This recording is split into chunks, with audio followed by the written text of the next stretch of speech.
970 WDAY AM and 93.1 FM, Fargo-Moorhead.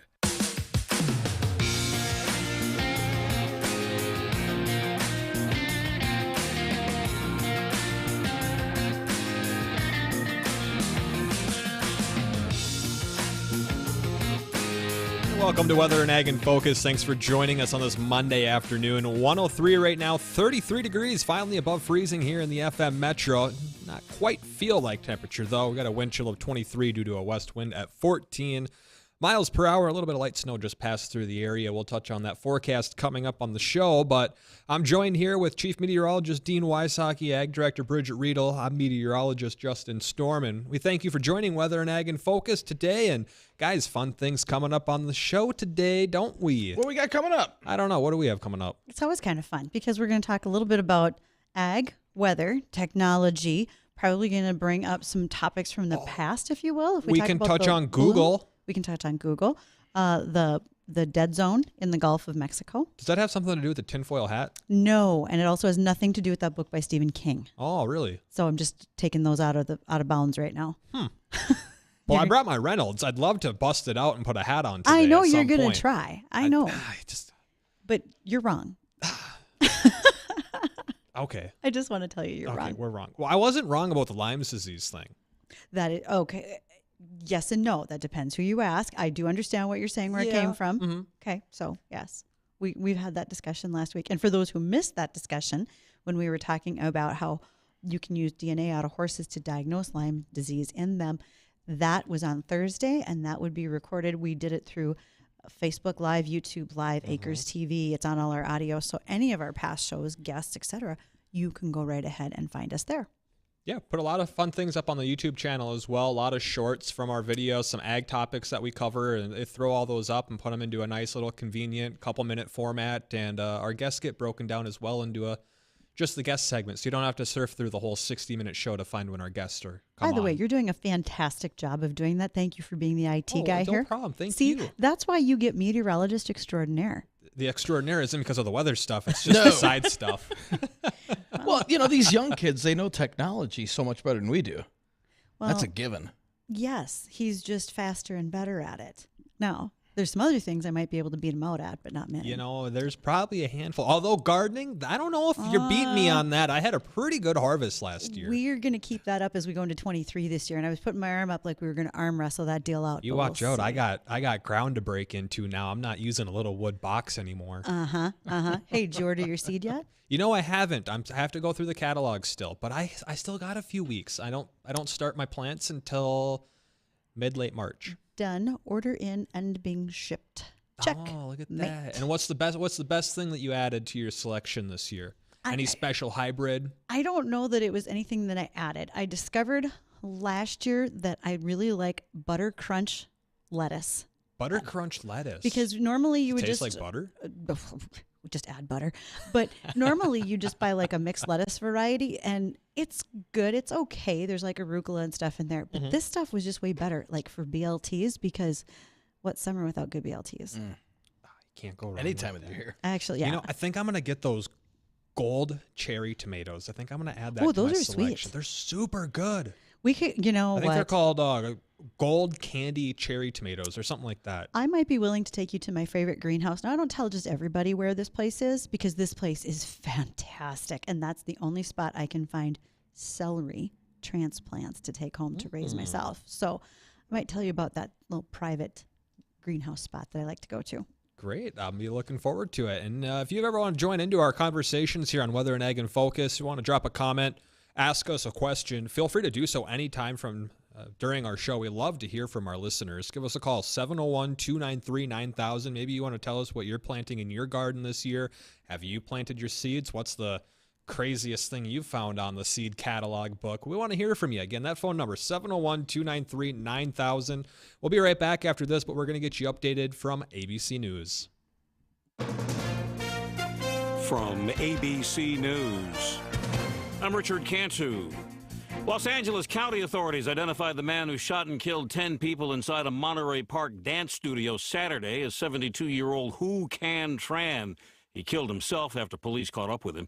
But authorities say it could have been much worse. ABC's Alex Stone with that part of the story. There were two heroes here who stopped a second shooting shortly after the first one that killed so many victims, says LA County Sheriff Robert Luna. And he was disarmed by two community members who I consider to be heroes. After he was disarmed, the shooter took off. The suspect found dead of a self-inflicted gunshot was a 72-year-old man. A motive for the attack remains unknown. Alex Stone, ABC News, Monterey Park, California. New ABC News Ipsos polling on presidential handling of classified material. 64% say President Biden's handling has been inappropriate. 77% say the same of Trump. There's more information on what's driving investigators in Biden's case. The core issue leading to the Friday FBI search of the Biden's Delaware home, to which the Bidens agreed voluntarily, is that some investigators thought there could be more classified material. Sources say this is because of the delayed and piecemeal way more items turned up in December at Biden Washington offices, then at the Biden's home in December, then more in January. Why weren't the other items found sooner? More searches could come. ABC's Chuck Sievertson. The United Auto Workers Union announced that workers at heavy equipment manufacturer CNH Industrial in Racine, Wisconsin and Burlington, Iowa approved a new contract ending a strike that began last May. Pierce County, Washington acknowledging inadvertently releasing nearly 500,000 Social Security numbers when responding to a routine public records request in December. The county auditor's office says it quickly spotted the mistake and says the person who accidentally received the numbers deleted them within 2 hours. You're listening to ABC News. Do you know what people see when they Google you? Search engines don't always get it right. And when they're wrong, it's your reputation on the line. So what do you do when you don't agree with your search results? Call Reputation Defender at 800-401-6681. Reputation Defender by Norton is one of the most trusted names in online reputation repair. We have over a decade of experience in fixing people's search results, and we can help you too. Using cutting-edge approaches, Reputation Defender pushes unflattering information down to lower pages of your search results, where few people ever look. We also promote the good stuff so that it rises to the top, letting you put your best foot forward. Your good name is too valuable to leave to the whims of a Google algorithm. You owe it to yourself to take control with Reputation Defender. Visit www.reputationdefender.com or call 800-401-6681 for free advice on your situation. 800-401-6681. That's 800-401-6681. This is Tyler with Tyler's Tree Service. We put people first. This mindset has nourished our roots and given us the strength to grow and flourish. Our greatest asset is our people. Our greatest opportunity is our customer. And our greatest commodity is our time. As we branch out, our focus will be 60 miles south and west of Fargo and everything in between. Details at tylerscut.com. We have done and will continue to do our best in bringing our best to the FM area. Tyler's Tree Service. No stick left behind. Do you love working on cars but don't love your current job? If so, we need to talk. Hi, I'm Matthew Carlson, owner of Fix It Forward Auto Care. We're a family-owned full-service auto repair shop looking to hire skilled automotive technicians. With our state-of-the-art shops, great work environment with competitive pay and benefits, you'll enjoy a great job with a bigger purpose and a lot of opportunity for advancement. Visit FixItForwardAutoCare.com to apply. Fix It Forward Auto Care, the name you trust for car repair. Fix It Forward Auto Care.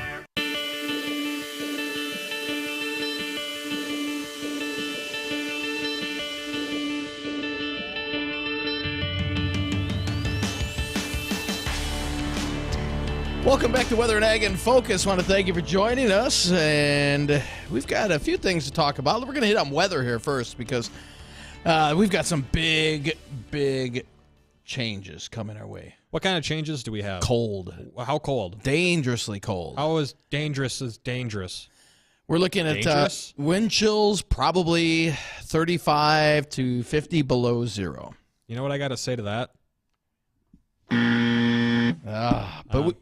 We have a caller on the line. Al is calling, and I think he has a question for Bridgette, if I'm not mistaken. We're going to check that out. Al, what can we do for you today? So I'm going back to Mexico in a few weeks, and like the brand name stuff, Pepsi, Coke, they taste so much different down there. Is it the water or the cane sugar, or why does everything taste so much different down there compared to up here? There's a couple of things there. One, probably due to the cane sugar that they're using, there's a different recipe that they have in other countries that don't always fit here. And some of that can be due to their food laws. For instance, we had a guy on who said you can't be a bourbon unless you had like 51% corn in it, et cetera. I mean, there's certain things that you have to be able to do. Water could certainly be a factor, but I think it has a lot more to do with the cane. It is. And Al, you can buy that here in the grocery store. You can buy they call it Mexican Coke, and it's made down in Mexico, and it's got the cane sugar in it. So it is a little, I don't know if I want to use the word healthier for you, but maybe it doesn't have any of the artificial ingredients in there. So you can buy it up here. Mm-hmm. Oh, yeah, but it's funner just going to Mexico and getting it yourself.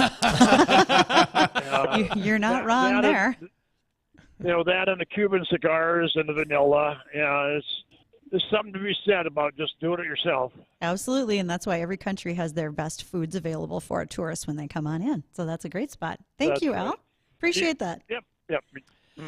And I think Al's got a good idea about going to Mexico, as we've got really, really cold air heading our way as we head into this coming weekend. Maybe it's chasing him south. Is that why Al's leaving? It might be. Okay. Yeah. So and we've got temperatures. This will be the warmest we have in probably 3 weeks, if not a little longer than that, because February is going to be a totally different month than January has been. 20s for the rest of this week. A few teens mixed in. A couple of clipper systems come our way. By the end of the week, before the Arctic air, as the Arctic air arrives, we'll probably have an additional 1 to 3 inches of snow around our area. Some spots could pick up a touch more than that, but nothing big in the way of snow. But, yeah, Arctic air, highs by this weekend, about 5 below. Morning lows about 15 to 20 below. And the coldest air looks to be coming in as we head into that first week in February, where Justin and I were kind of getting a chuckle out of some of the predictions by some of our models predicting wind chills were, 55 below? So wear your heavy coat. Yeah. That's all I got to say to that cold of wind chills. So that's going to be dangerously cold. You can get frostbite in a matter of minutes if you're out in that stuff. So please, we're giving you a heads up. Coldest, this will exceed the cold air outbreak that we had in December. It's going to be harsher. It's going to be longer, it looks like, as well. Same rules apply. Remember, we talked a lot about what our farming community is going to be doing during those cold weather types of things, and we'll be right back at that as well, making sure that animals are well bedded, that they have plenty of water and high energy feeds. Mm-hmm. And you're going to have to plug in the tractors, making sure that all of them are taken care of so they start when needed. And also, we have almost nailed down. We'll just give out the date because it's 99% sure we're going to have it. Our spring outlook for using the LRC for spring and summer, mark March 7th Tuesday on your calendar. That'll be a Tuesday. We'll be on the Jay Thomas Show. It'll be all of us. We'll have Gary Lezak on with us, and we'll kind of the same thing we did last year, breaking each month down. We can break it into weeks if we want and kind of give the agriculture community an idea. Is this going to be a late start to planting again? Is it going to be a wet spring? Is it going to be a wet summer? Is it going to be like last year where we kind of dried things out quite a bit by the end of the summer? So it'll be interesting to dive into more detail on that. Again, March 7th on the Jay Thomas Show. Plus, that's looking over the edge into spring, right? It's March. Mm-hmm. Weather's feeling good. We're all feeling a lot more positive, mm-hmm. looking for what this summer is going to be like. So that's a great time. Yeah, exactly. And we're still not quite done with winter then. Well, we definitely won't be, but we can at least give an idea of what it looks like for our spring and summer months. I'm looking forward to it, especially we'll be after next week, that's for sure. When it comes to winters, if it's going to be cold like that, I don't want to have anything to do with it. That's too cold for me. If we're dropping like 25 below zero, it's tolerable. It's what it is. Mm-hmm. But if we're going to have winter, just snow. I don't want it to be cold. I'd rather deal with snow than the cold. Here's the nice thing. It's almost over then. You think it's almost over. Well, I don't. Positive Polly over here. I think it's going to be just about over then. Oh, well, we're going to hit another break here. When we come back, we got a few ag topics we're going to touch on. One of those is going to be Google's next step in ag data. I think it's going to be pretty interesting to see what Google has to think about ag data. And if you want to join in on the conversation, touch on something that we were talking about earlier in the show, ask us a question, feel free to do so, 701-293-9000. Again, we love to hear from our listeners, and I wish we'd have more callers. I just like it when they call in and just have that conversation back and forth. I feel like our farming community is a very passive listener. They want to hear. They maybe don't want to call, but we'd love it if they do, especially any topic that might pique their interest. Right. And I think it'd be kind of fun to know what people are planning on, planting in their garden. And not just corn, tomatoes, peppers. I mean, what kinds are you throwing in there? We've been touching on all these different hybrids and plant seeds over the last couple of weeks, getting eagerly awaiting for the upcoming garden season. So we'll touch on that a little bit more when we come back. So stay tuned. Weather and Ag in Focus. We'll be right back. No matter what season it is, you want an ice-cold beverage that's not going to slow you down. You want a Mick Ultra or a Mick Ultra Pure Gold. Michelob Ultra is the superior light beer that goes down smooth with only 96 calories and 2.6 carbs. And Michelob Ultra Pure Gold is brewed with organic grains from the finest fields to craft a crisp taste with no artificial flavors or colors. And only 85 calories and 2.5 carbs. You make the winning choice. Mick Ultra or Mick Ultra Pure Gold. Talking with Jeannie at Kinder Care in West Fargo. Her mom is here. Tell us about the care your mom's received. Peace of mind. Just knowing that she's always happy, she's taken care of, she's getting what she needs, she's very comfortable here. If there is anything or she wants to talk to us, they call us, they FaceTime us. It's very comforting to know that she is here. Not even a question. Come and visit Kinder Care. You will be happy. Melanie would love to give you a tour. Text 701-261-3246 online at kindercarefargo.com. At Fisher Investments, our clients know we have their backs. How do your clients know that? Because Fisher Investments is a fiduciary, the highest standard for a financial advisor. It means we're there for our clients and always put their interests first. So wait. You do it because you have to? No, we do it because it's the right thing to do. Our clients trust us with their retirement savings, and we know how important that responsibility is. So we take the time to really get to know them. Get to know them how? We make sure we understand their unique goals, finances, health, family, and lifestyle, so we can tailor their portfolio to their specific needs. Our goal is to help them achieve a comfortable retirement. Sounds like a big responsibility. You must make big commissions then, right? No, we don't sell commission-based products. We have one single transparent fee that's structured so we do better when our clients do better. Visit FisherInvestments.com to find out why investors like you are switching to us. Fisher Investments. Clearly different money management. Investing in securities involves the risk of loss. Here's a message just for the attorneys out there. So you passed the bar, joined a firm, or even built your own. Now are you finding out that you're doing more administration than actual law practice? Lexicon can help. Lexicon is a legal technology provider with over a decade of experience streamlining administrative tasks like timekeeping, billing, and more, so you can focus on maximizing billable hours and increasing client satisfaction. Call 855-4-LEXICON or visit lexiconservices.com/go to learn more. West Funeral Home in your difficult time. Have you planned for all your life's events? At West Funeral Home and Life Tribute Center, we would be honored to have that talk of a lifetime with you. Through pre-planning, we will help honor and celebrate your journey on Earth so you can leave your family a lasting, treasured memory. Discover the difference. West Funeral Home and Life Tribute Center. Little things make the difference.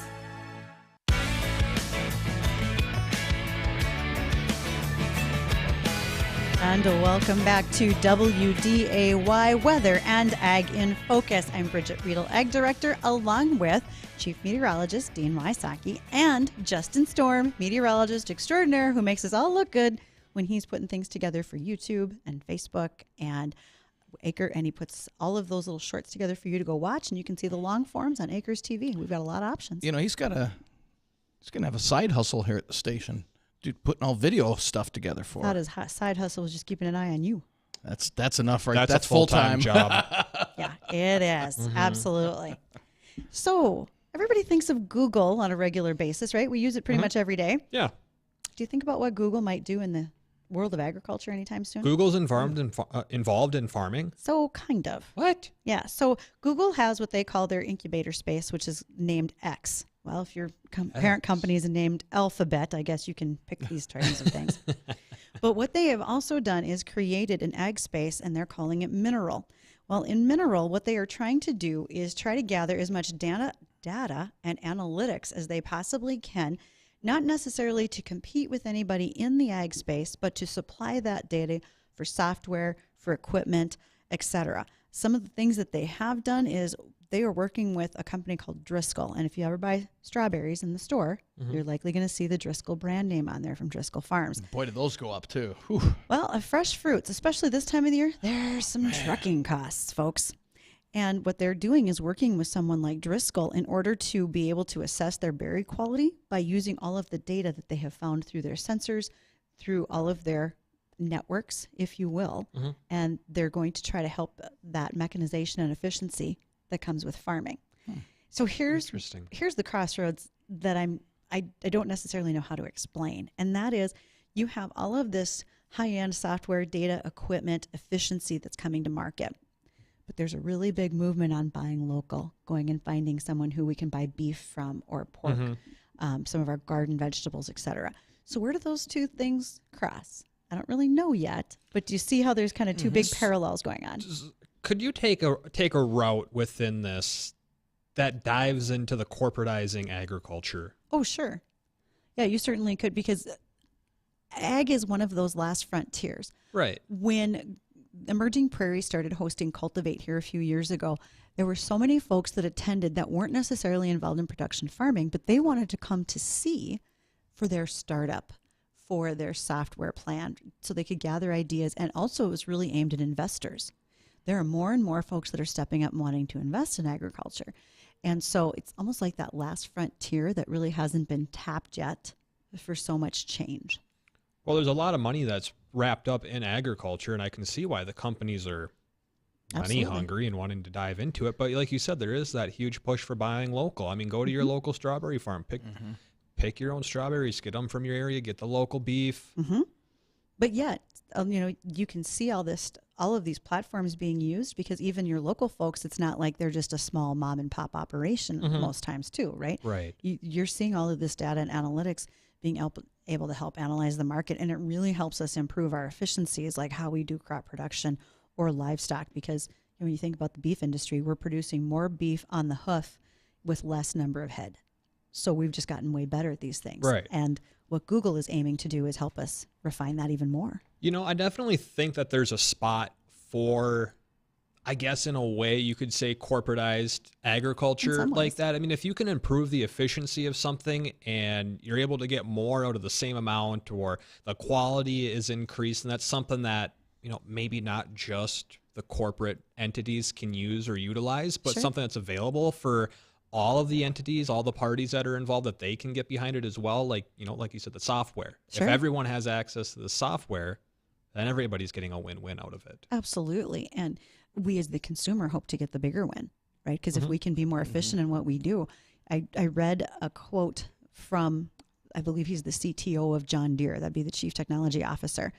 And it had to do in relation to how, electric vehicles have come down in cost, because every time you double the capacity of production, it reduced their cost by roughly 28%.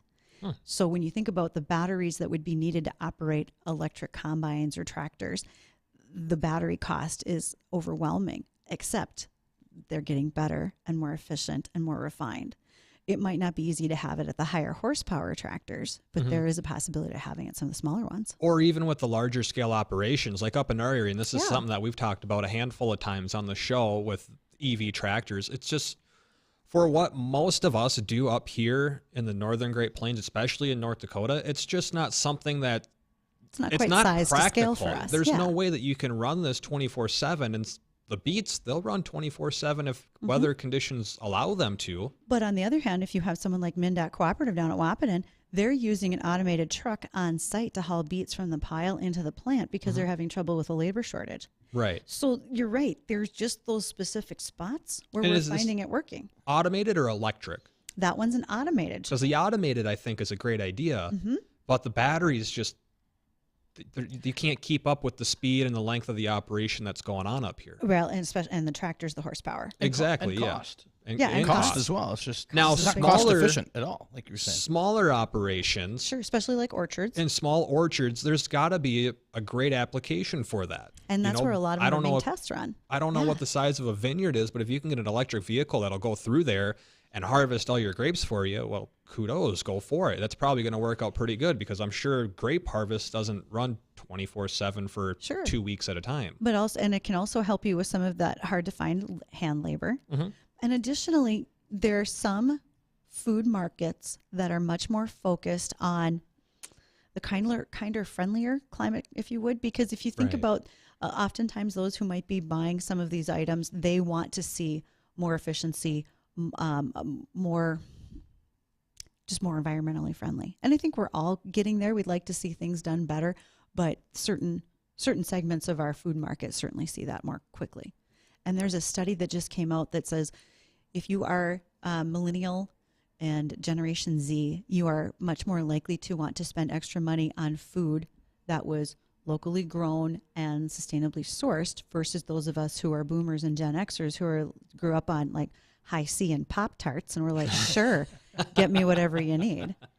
By the way, I miss High C a little bit. High C is something else. That's some good quality stuff right there. That's up there with Tang. It was a big day when Mom brought home Hawaiian Punch, I'll have you know. In the metal container? In the metal cans. It came in a metal can. Oh, yeah, like pineapple Get out juice. of here. No. Yes. Well, the Hawaiian Punch did. And then you use a bottle opener. Yep. To punch a hole in it. Really? And then you punch a hole on the other side to air it out. Right, because you had to have that vent to blow through. Yeah, man, that's something Today else. is food trivia day for you, Justin. You know, that's fun. I didn't know that. That's fun. I can't imagine all the other things we're probably going to teach you without even trying today. Well, think about the things that I could teach you guys. You could, like how to make all the shorts that we use on our YouTube and our Facebook channel because you're good at them. So thank you again. Another route that I thought that going back to the EV topic, and this is kind of similar because it's electric, but it's kind of in a different route. It's the aspect of drones in agriculture. Because we've had a couple of folks on. Was it Brian and Rain was on last week with us? Oh, that was Dylan and Rain who farm onions in New York. And they use the drones all the time to get to see what their onion fields look like or their swamps. To what they look like from every side. They just go up and they can get a whole look at their entire field operation, see what it looks like, and then they come back down. And we've heard how they're getting applied for applications, whether it's pesticides or just going around the perimeter and spraying. Last fall we had Charlie Perry on, and he's from down, it's not Barnesville, it's close to that area. But Charlie was on, and he talked specifically about using it for applications like you're saying, fungicide and so forth in smaller areas. Mm-hmm. So that's really changing rapidly. That technology's come along fast. Well, right, and he had made a good point. You might not necessarily need to spray your entire crop for an insecticide, but if you just do the first so many feet around the perimeter, that might be enough to keep all the locusts or whatever's trying to get in there out because they can't break far enough in to affect the rest of the fields. Yep, they had thrips that they worry about, and thrips are really small, tiny pests that can be very invasive. And so, if they can keep that buffer to keep the field clean, that helps tremendously. A lot of good things there. Super fun things. Well, we got plenty more fun things to come up on Weather and Ag in Focus, and we'll dive into those here in just a moment. We'll come back. We'll talk about the Black Sea shipping costs and how they're rising, and something about a void. I feel like there's some tinfoil hat territory in there that maybe we can steer around. No. Don't steer around it? Well, I can go right into the sinkhole, Bridgette. It's going to be a rough next segment, but that means people are going to want to stay and listen so that Justin and I can argue about who's right with their tinfoil hat theories. Right. And if you want to join in on the conversation again, give us a phone call. We'd love to hear from you. 701-293-9000 is our studio line. Stay tuned. We'll be right back. Have you started thinking about your 2023 crop insurance plan? Hi, this is Bethany Rentz, crop insurance agent with IRE Insurance. We will be hosting farmer meetings to discuss the 2023 outlook and share strategies that are geared towards protecting your revenue and preserving your equity. Join us on Tuesday, January 24th in Devil's Lake, Annetta, and Hope, or Friday, January 27th in Hillsborough. For exact times and locations, please visit our website at ireins.com. IRE Insurance is an equal opportunity provider. The chilly weather is here whether we like it or not. And the team at Precision Concrete Cutters Ramjack North wants you to know that because Mother Nature doesn't rest this time of year, neither do we. The frost and snow create moisture in the ground, and this can cause stress on your foundation. Precision Concrete Cutters Ramjack North, we have the solution for every basement problem. So when Mother Nature strikes, contact your complete foundation experts, the team at Precision Concrete Cutters Ramjack North. Go to pccnd.com. That's pccnd.com. This is Tyler with Tyler's Tree Service. We put people first. This mindset has nourished our roots and given us the strength to grow and flourish. Our greatest asset is our people. Our greatest opportunity is our customer. And our greatest commodity is our time. As we branch out, our focus will be 60 miles south and west of Fargo and everything in between. Details at tylerscut.com. We have done and will continue to do our best in bringing our best to the FM area. Tyler's Tree Service. No stick left behind. Is this what you hear when you call your shop? Hi, this is Matthew Carlson, owner of Fix It Forward Auto Care. We know you've got places to go, things to do, and people to see. That's why Fix It Forward promises to get your vehicle in quickly, repairs done properly, and you safely back out on the road. With 2 convenient locations in Fargo and Moorhead, our speed of service is the service that you deserve. Fix It Forward Auto Care, the name you trust for car repair. Fix It Forward Auto Care. Do you suffer from stiff, achy, chronic knee pain? Have you been told you have arthritis? Is knee pain keeping you from enjoying your favorite hobbies? If so, the next 60 seconds could change your life. Please listen carefully. If we find you are a candidate for our unique approach, we will do a trial treatment, and day 1 you will know, without a doubt, if we can help you. Pick up the phone right now and call 701-502-6200. And best of all, we may be able to reduce and even eliminate your knee pain without pills, shots, or surgery. Due to limited capacity, you must call now at 701-502-6200. Hurry.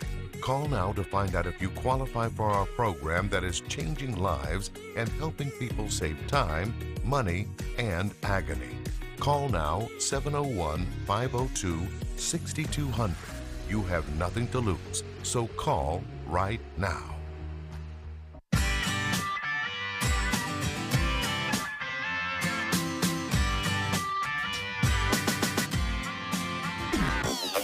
And welcome back to Weather and Ag in Focus. Thanks for rejoining us. 1:35 right now in the afternoon. Temperatures around 33 degrees here in the FM Metro. A few light snow flurries out to the area, mainly over into Minnesota, which could bring some trace to light dusting amounts of accumulation today. I'm Meteorologist Justin Storm. I'm here with Chief Meteorologist Dean Wysocki and Ag Director Bridgette Readel, and you're listening to us again on WDAY Radio, or you're watching us on either Acres TV, Facebook, or YouTube Live.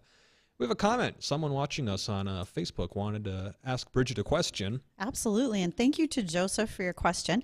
When you see us looking down at our screens, we are constantly looking for what you are wondering, folks, what you're sending us, so we can keep up with you. And the question is it okay for liquid fertilizers, pesticides, or even bug spray in a can, and those other things that seem to pile up in your shed, is it okay if they freeze? Okay, let's take those just a little bit at one time. Liquid fertilizers generally can freeze. You're going to have to be able to shake them after they thaw because you can have some sediment between the layers, so make sure to shake those up and make sure you know which one you have. Would that weaken the consistency of it? Would the potency of it? Fertilizers should tend to be okay. Now, this is purely my opinion. You also need to make sure you read the labels on everything that you've got to be aware. Dry fertilizers can freeze and they'll be just fine. Liquids, if it was at my house, I would take that liquid, I would shake it to make sure that it wasn't stratified and bring it back into solution before I'd use it. Now, when it comes to the pesticides, I would, once again, you're going to want to check the label. Some things can freeze, but more and more, especially herbicides, are water-based. And when they freeze, they don't go back into solution very well, and they will expand in their containers, so you can have that overflow of them. Those are also important that you make sure that you shake and you get them back into solution. They can start to lose some of their effectiveness over time, so it's best to check that. I try not to let any of my pesticides freeze, and I do have things that I use in my garden. They stay in the garage where it's warmer. When it comes to bug spray, that would be one that I would not let freeze, because once again, your cans can explode when it gets to be too cold, which you guys said it's gonna. And then I do think over time it will lose some of its potency with the bug sprays. But these are just the things I'm doing off the top of my head. I haven't done a whole lot of extra research on them yet. You know, here's another thing to just throw at you out of the wind. Sure. What about, I have this, what do you want to call it? A rabbit and deer repellent. It's a liquid rabbit and deer repellent. It's liquid fence? I think, well, it's like liquid fence. It's more of a natural version of it. It's just really smelly, and they hate the way it smells. Yeah, liquid fence is like that. It's like eggs, rotten eggs. It's like something sulfur, like blood that. meal. It's really got a it's terrible. good scent to it, if you want to say that. Right. But what would you say to something like that being froze? I would look to see if it's water-based. If it's water-based, then I would make sure to shake it, that it goes back into solution. Generally, those things can freeze and come back and be just fine. But often you'll see many product labels will say, you know, keep from freezing, something like that. And oftentimes we don't necessarily have a choice because you want to keep it out in the garden shed or that Right, or you don't shed. have room to bring it somewhere else. Yeah, I wouldn't bring it in and put it in the pantry. Okay, I mean, let's keep those That's a great things. thing to get mixed up. Probably with a good Caesar idea. Dressing. Let's keep those things separate, shall we? Oh man, my Caesar dressing tastes awful today. So make sure you keep them separate so you don't have those problems as well. That's a pretty major factor is why they get stored in those places. I see it. Well, thanks for sending in the question, Joseph. And again, Joseph was utilizing his ability to send us a message through Facebook Live. So if you got any questions, feel free to do that, or email us at weather@flagfamily.com, or feel free to call in 701-293-9000. Now, we were kind of teasing before we left that we were going to touch on, I think I called it a void.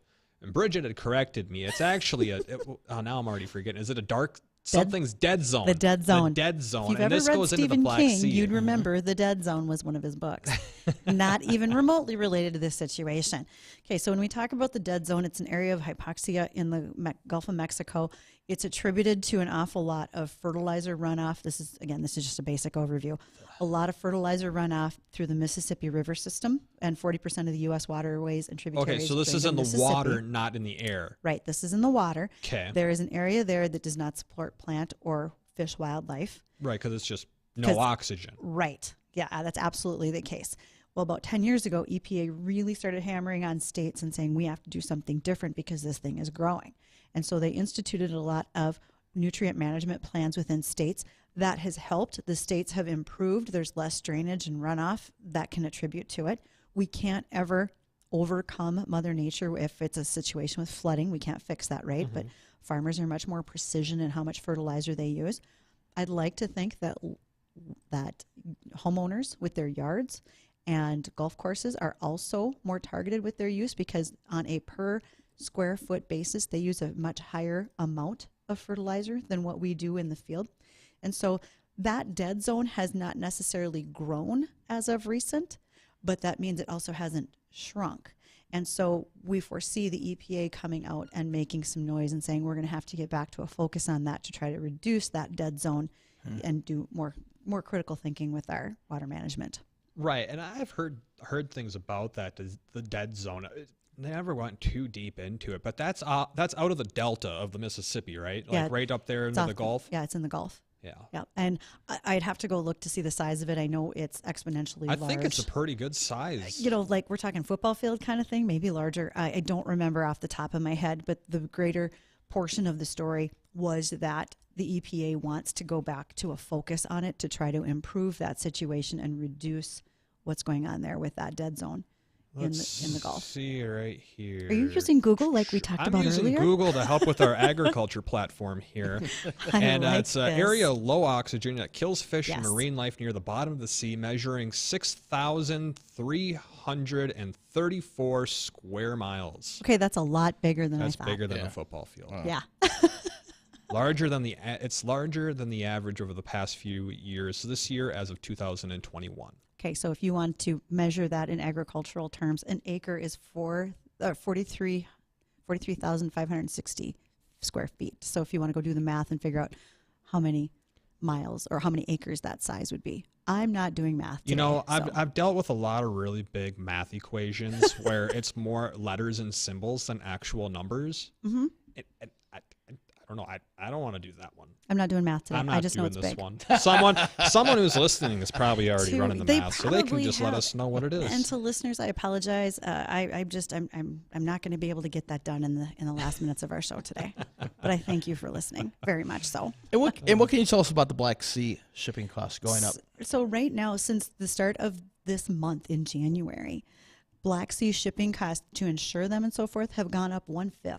I mean, that's 20%. That's a pretty sizable. And so as a shipper, it's costing you that much more to try to insure something to get it out of the Ukraine, particularly when we think about ag commodities, grains, etc. But also, there was a time frame in September, October, right after the deal with the UN deal was signed with Turkey, where there were about 10 ships per month that were getting inspected and sent out full of grain. They're down to about 4. Now, the U.S. and the UN are saying, pointing fingers, saying it's Russia. Russia's saying, of course, it's not us. And it doesn't matter whose fault it is. The significance is that slowdown has happened. We don't have the 22 crop moving out of Ukraine. We barely got the 21 crop out. And there's a lot of people that still rely on foodstuffs from that region. And so you will continue to see that impact our markets here. And we'll just wait and see how that does look for our spring planting outlook, too. I would think that would definitely affect the prices. It can affect our prices, and it may make some folks change their mind depending on price. Do I want to plant more wheat because they're not able to get things taken care of, either shipping out of Ukraine, and it's not exactly easy to farm in the middle of a war zone either. Right. No, it's not. They're armoring up their tractors. They basically look like tanks, and they're stealing tanks and using them for agriculture. That was kind of my favorite when this first started a year ago, was watching farmers just drag a tank away. So I mean, there's a lot of things you have on the farm as equipment. I've heard, just last week our onion growers from New York said they use old deuce-and-a-half trucks from the Army. Wouldn't have thought of a tank, but they're using a tank to plow the field. I'm sure it has applications. Making light of something very serious going on over there, but when they sunk that, when the Ukraine sunk that Russian ship, one of their flagships, military cruisers, they started coming out with the memes, and it was tractors backing up into the ocean and dragging the boat out. Yeah, you're right. It is a terrible situation. No one is in favor of war, period. But there have been some humorous points made because of it. That is true. Yes, there has. Yeah. And I know we were just kind of touching on it, but have you heard any updates recently? I know we touched on it a week or two ago, but on how the grain export agreement is going over there. Well, that was set to go.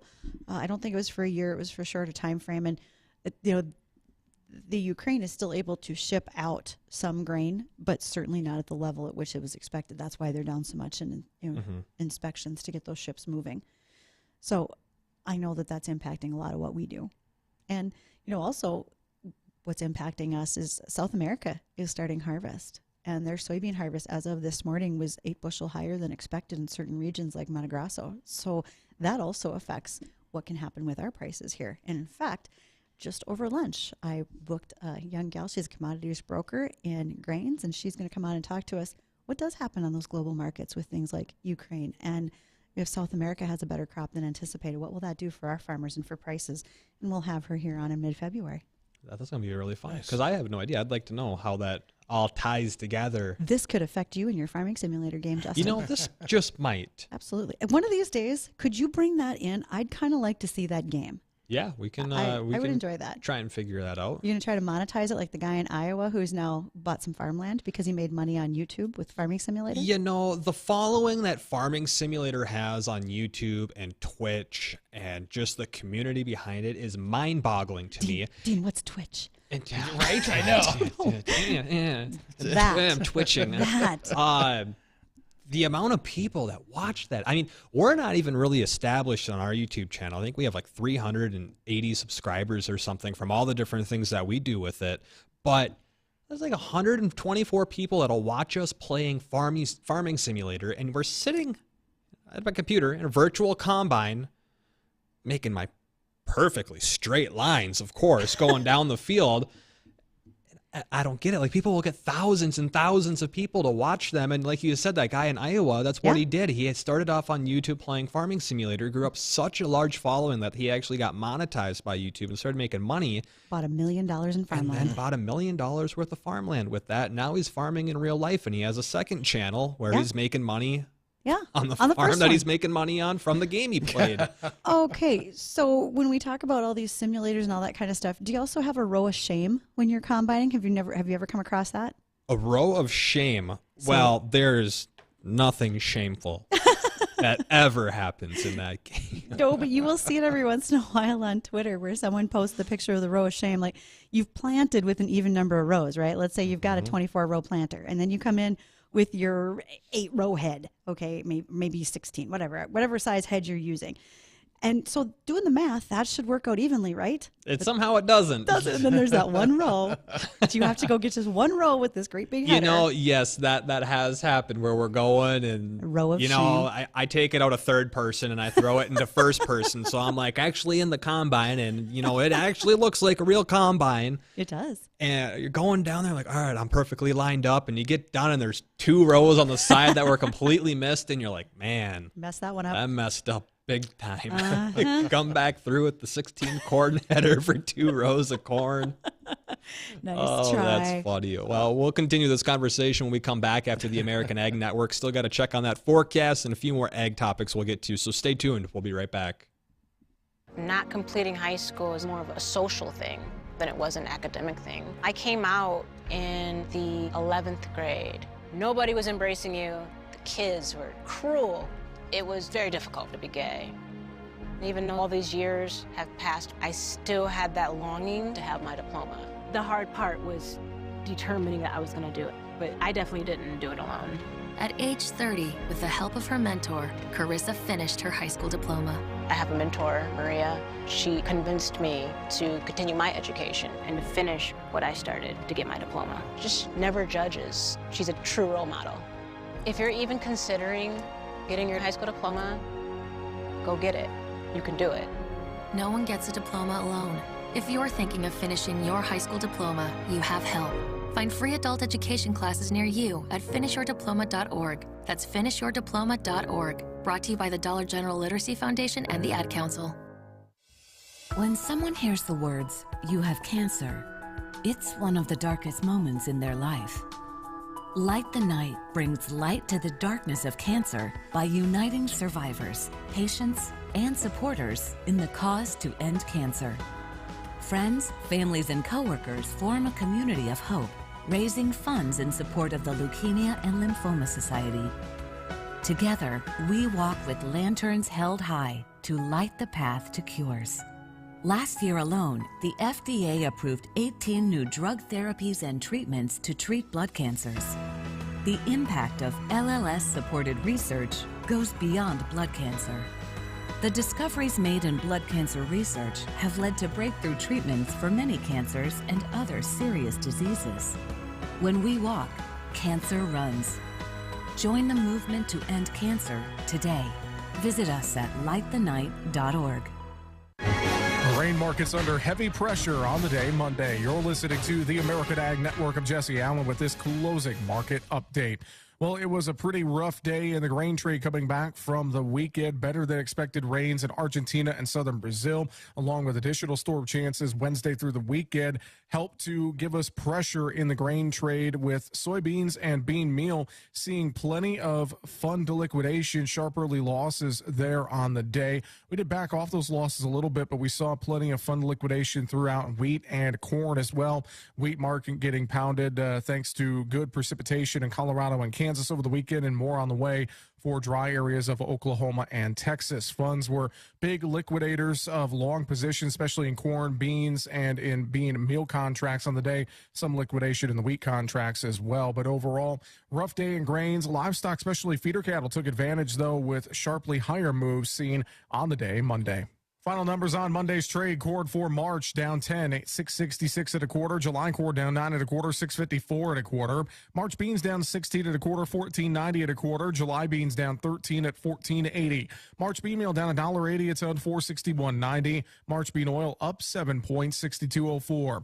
March Chicago wheat down 21 and a half, 720. July down 21 at 730 and a half. Kansas City wheat for March down 29 at 819. July down 27 at a quarter, 808 a quarter. Spring wheat March down 23, 889 at 3/4. July down 18 at a quarter at 880 and 3/4.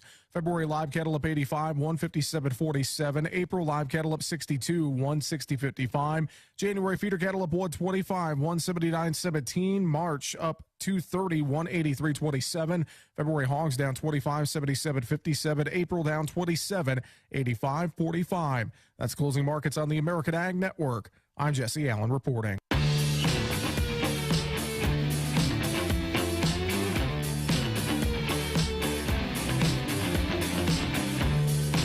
And welcome back to Weather and Ag in Focus. Thanks for rejoining us on this Monday afternoon, 1:53. We got about 7 minutes left of the show. If you want to join in on a past conversation we were having, make a comment, feel free to do so. Give us a call, 701-293-9000, or you can reach us via email during or after our show at weatherorag@flagfamily.com. You can also drop comments through Facebook Live, and I think there's a YouTube chat box, but I think that one was disabled just to minimize the amount of communication going back and forth. But I know that the Facebook Live one is open. We can only keep up so much. I mean, we're doing our very best, folks. But you know what our favorite thing is? If you're watching, I have 4 screens and a phone in front of me here. You know what our favorite thing? Just call us. 701. That's the easiest. 293-9000. Because then we maybe don't miss it. It's that immediate. Sometimes there's a handful of emails that I go back. I'm like, oh, I missed like 6 emails during yesterday's show. And it's like, well, I'm trying. Call in. You'll get your voice heard. Every time. Works out best. Hey, you know how else you get your voice heard if you're a soybean farmer? Screaming. That would work if you're a small child in the Storm household. But also Dean. Oh, I believe this. Mm-hmm. This is why we keep the door closed to the weather office, you two. So there's other reasons. But yeah. Okay, so when you sell soybeans, the same as when you sell corn or when you sell cattle, there's a check off dollars, right? A certain amount of money is withheld per bushel, per animal, et cetera, and those dollars are used to expand markets so that we have bigger markets across the entire globe, so farmers get better top dollar. Well, North Dakota Soybean Council is working with the United Soybean Board and also some other states. They're investing over $1 million, it's about 1.3, in the port of Grays Harbor in Aberdeen, Washington, to improve the shipping terminal. So for the soybeans that are produced here in the state that will move westward by rail and then they get put on ships to go into the Asian markets, this would help increase our speed and efficiency in doing that. And so it's a right way to use the soybean checkoff dollars. I know that we have some listeners who don't always agree with the checkoff dollars. There are ways, like if you're a corn grower and you want to get some of your checkoff dollars back, there are ways to do that. That's really a conversation to have with your commodities group, soybean growers, etc. Well, I think we had our guest on 2, maybe 3 weeks ago. Cindy was on, and she's with the United Soybean Council, and she had made a great comment on the whole checkoff, and I think it was someone that had sent us an email, and they're like, I don't know if this is fair. I feel like we should have the option to opt out of checkoff dollars, and Cindy is a farmer. She had a lot to say about it, and yes, she came from a farming background, and one of the cool things that she said, we're going to take a few pennies out to put a lot of dollars back in the future. Yep, she does. Or down the road. As many farmers do, she does believe that that's a great source for her to expand markets, to find greater ways for her to encourage profitability for her product and her farm. And I was reading a story this morning about how more and more people now, with the price of eggs being so expensive, they're going out and buying chicks. I think this spring when the chickens come to Runnings and TSC, it's going to be a big run on. Well, look at you. You bought chickens. Yeah. Well, we bought you chickens. You bought me chickens. But if you're buying them as chicks, it takes, 5 months before they start laying eggs? 47 days. Yeah, it takes a while. You don't just buy is that it? Okay. Well, the genetically modified chickens from McDonald's grow up in 47 days. Stop it over there. That's... No, that's not true. It's that, like you said, Dean, about 5 months, 4 to 6 months, because you don't just buy a chicken, it pops out an egg the next day. Right? They're tiny. A small egg. It would be a tiny egg. That's like if you had it's like if you buy a Peeps and it has one of those tiny Cadbury eggs. That's what you would get. So it's going to look like a sparrow egg. So I would not plan to have them real quick. Is there any relief in sight?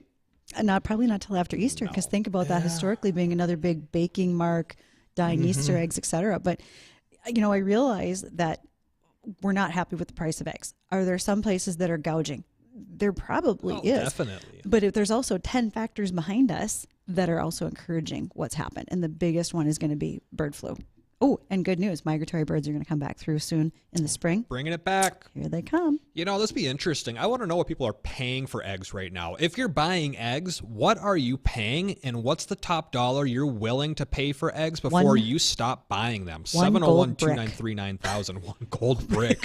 Yeah, call in. I want to know, what are you paying, and what's that top dollar that it'll take before you stop buying? I haven't seen anything under $5.99. We got eggs, and they were $7.75 in Grand Forks about. Yeah. But yet you'll go to Starbucks and you'll pay $7 for. Well, that's different. It's Starbucks for one drink. There's a curse wherever, there. There's some tinfoil hat to go around Starbucks because people are addicted to that stuff. I can't believe. It's like the cocaine in the original Coca-Cola. Well, there might be cocaine inside of the egg? Starbucks. Well, I thought the egg. Yeah, maybe. Yeah, maybe. Yeah, I'll be honest. I don't see that price coming down short term, and Easter's in April. So I've heard from around the area that people are paying between $7 and $10 for a dozen eggs right now, almost $1 per egg at the store. And if we're going into an upcoming demand for eggs, and we're just coming out of a high demand with low, production of the eggs, what number do you think that we're going to get to? I mean, I don't know if that's something you even want to speculate on, but are we going to be looking at over $1 egg, $2 egg? I don't know. A year ago, I didn't think we'd get here. But demand is outstripping supply right now. And so until the market, it will go until the market can no longer bear. That's really how economics is going to work in this case. So, that's unfortunate for many of us. So the real person to blame, it's not the lack of the chickens or the bird flu. It's the people that are going out and spending $10 on a dozen eggs to keep the price at $10. You know what, though? Those who are backyard chicken farmers, they're making good money, which is great for them. But this is a time of year, especially in this region, where egg production is down. Mm-hmm. So once that starts to speed up with spring, longer days, etc., then they'll probably have more eggs, and they won't rely on going to the grocery store to supplement what they're doing. So that could help as well. Yeah, that could be. Dean, are your chickens laying eggs yet or not yet? They're still too small? Mm-hmm. I got a neighbor lady who got some. She should be getting some. She'll probably have some eggs here in the spring. It's kind of like where I go to buy all my bedding plants. I don't have to tell. It's like my secret spot. I got an egg gal. It's like a fishing spot, on Lake Don't Wish tell You people, Knew. right? Exactly. Lake Wish You Knew. Lake Wish You Knew. Can you get there when it's this cold this weekend? Of course you can. All right. Just wanted to check because it's going to be bitter. Yes, this is going to rival. It'll probably be a little harsher than what we went through in December. Definitely going to be a longer cold snap, and we're still looking at wind chills. Boy. 30, 40, some spots could approach 50 below, especially probably Northern Valley. But, this is something we're kind of giving you a heads up. It starts this weekend and lasting through probably the first week or so of February. And, Dean, when did we first make the prediction that we would see a good cold snap at the end of January, beginning of February? I believe it was in the fall. Yeah, I think it was in November. Maybe? I bought some extra heavy socks due to that. Yeah. Thanks. Yeah, well, very interesting. And again, mark March 7th on your calendar. That will be our spring LRC special. Yep. Yeah. And that'll do it for us here on Weather and Ag in Focus. Thanks for joining us today. The Jay Thomas Show's coming up next. 970 WDAY AM and 93.1 FM.